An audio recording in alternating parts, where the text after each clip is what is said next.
નમસ્કાર ખેડૂત મિત્રો, મારું નામ મિતેશ પટેલ, સફાયર ક્રોપ સાયન્સમાંથી આવ્યો. ફરીથી એક વખત આપણી સમક્ષ ચોરીવાલના પ્રગતિશીલ ખેડૂત કે જેમને મિખાસા અને સેફગાર્ડનો સ્પ્રે કરેલો છે 32 નંબરની વેરાયટીની અંદર.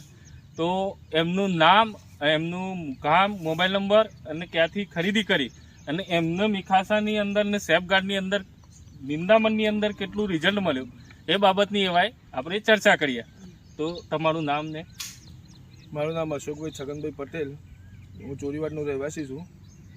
આ મિખાસા દવાનો મને જો ભલામણભાઈ જલારામ એગ્રોના નીરજભાઈએ કરેલી અને મેં એનો છંટકાવ મારા ખેતરમાં કર્યો.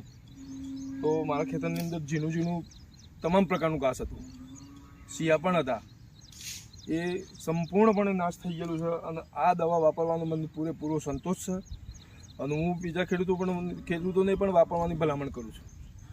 ખેડૂત મિત્રો, મિખાસે આમને એ ટાઈમે વાપરેલું છે, એમના હાથી ચર્ચા કરી. તો ઝીણું બબે તતન પોરનું ઘાસ બમ્પર પ્રમાણમાં હતું. તો આપ જોઈ શકો છો કે 100% કંટ્રોલ થયેલો છે.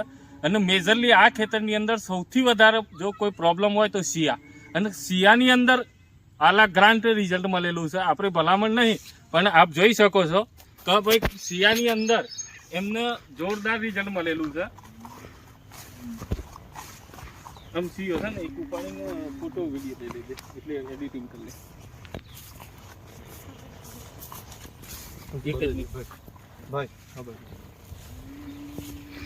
શિયાની અંદર મુરાડો આપ જોઈ શકો છો કે મુરાડાની અંદર 100% રિઝલ્ટ મળેલું છે.